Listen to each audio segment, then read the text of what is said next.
Hello and welcome to a special edition of the MHQ Foundation 101 podcast. It is special because it's the first one of 2021. So happy new year, everyone. And hopefully 2121 will be less eventful than 2020 was.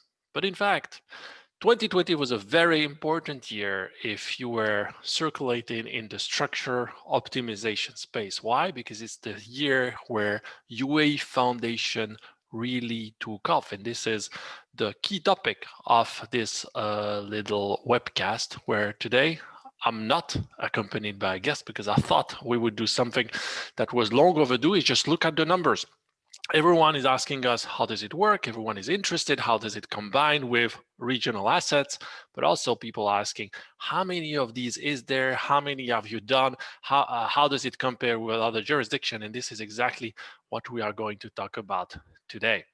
So if we step back a little bit about the genesis of foundation, they have been first introduced in the region on the tail end of 2017. The first center to introduce them was the EDGM. They went live on the tail end of 2017, as I said. The IFC introduced its regime shortly after, reasonably similar regime as it turns out, same level of sophistication, BMW versus Mercedes, if you know what I mean. And then came the Golf GTI in the form of RAC ICC.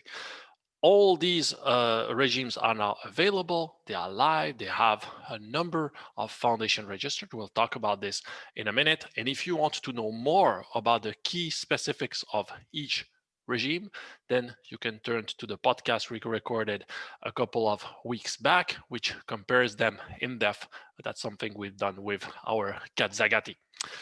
But I promise you numbers, so here they are. And before we look at the UAE number, I think for perspective, it is interesting to look at some common law tier 1 or tier 2 financial jurisdiction who actually successfully introduced foundation over the past years. Everyone is familiar with Guernsey. A lot of regional families are using Guernsey as a structuring hub, whether for funds, trusts, and for foundation.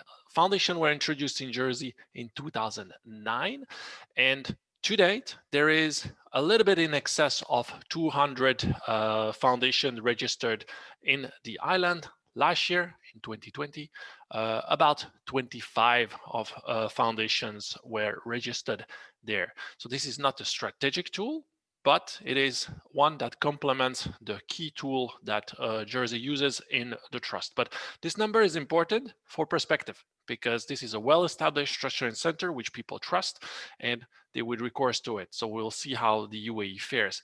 Its sister island, Guernsey, they are often compared. They have a lot of similarities, both common law, both private client focused.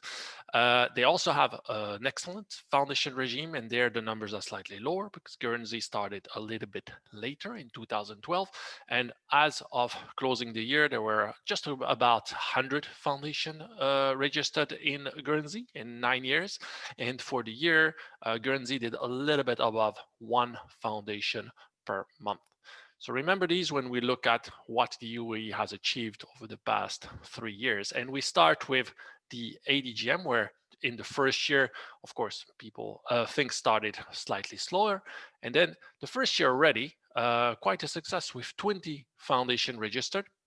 And what happened in 2019 and 2020, these numbers went steadily. So what you see today is 85 foundation registered in the EDGM in just a top of 3 years. And the momentum clearly is that we expect to see more of these going forward. Now, let's look at what the DIFC has done in parallel. They started a little bit later. In 2018, they registered 3, but yet then what happened in 2019, an increase, probably triggered by the fact that the DIFC Foundation is today the only one that can hold real estate in Dubai. But the biggest jump happened in 2020. If you look at it, 63 foundation registered in the center last year for a grand total of 84. As of the time I'm talking to you today, the DIFC is the center in the region that has the highest numbers of foundation live and active at just under 90. And then you have RAK ICC, which I think has fared extremely well in its launch year by registering just under 35 structures in 2020, and that's the first year of their launch. So you could expect this to substantially increase next year. Fast forward, what you see is all these centers have a reason of their own. This is not a gimmick product. This is clearly a structure that has an appeal, that is promoted by the center, by providers, and more importantly, used by clients. And there is choice. So you can look at the specificity of your needs, of what each center has to offer, the compatibility with the assets that you want to structure, and choose the right structure for you.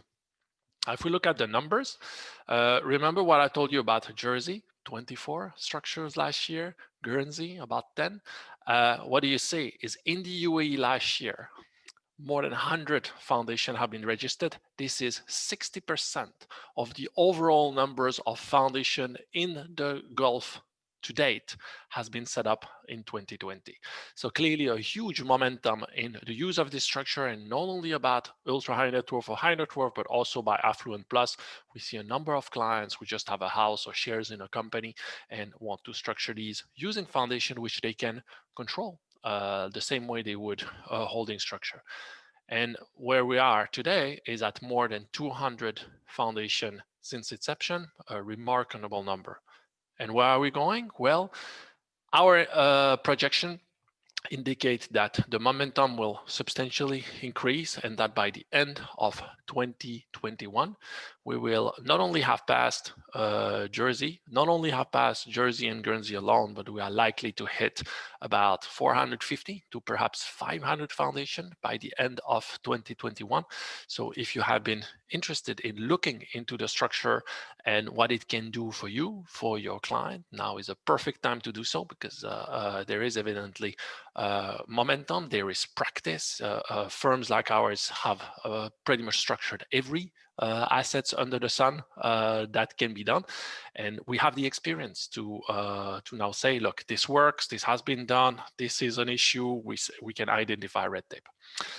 Talking about firms, sure, you can contact plenty of people in the market, but I think it's also relevant to look at how many of these have been done by various providers. That data is public, so you can look at it in the EDGM, you can look at it in the DIFC, and in the interest of time, we summarize this for you here.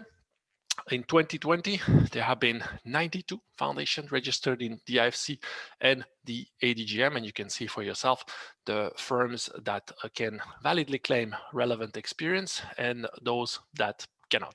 And if you look at the overall number in EDGM and the IFC to date, equally, you can see the numbers. Unfortunately, they don't lie. So if your advisor is on this list, good for them.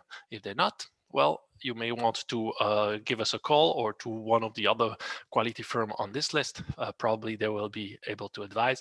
We at MHQ have been at the forefront of this movement. We believe wholeheartedly in the tools offered by the DIFC, the EDGM, and RAK ICC in the foundation. They are a game changer for whoever holds high value strategic assets in this jurisdiction, whether they are Muslim or not, whether they live here in the jurisdiction or not, and whether they hold a US connection or not. In fact, this is the topic of our next podcast next week, where we'll talk compatibility of foundation and US planning. For us at MHQ, approximately one client out of three in 2020 had that US connections. We are very familiar with the problematic, and the good news is it works similarly to a foreign grantor trust. So we'll tackle that with Pratik Singh, who's a partner with MGO, and we'll talk how that works with US connection. Until then, wish you a very good week, and see you soon for another MHQ Foundation 101 podcast. Thank you very much.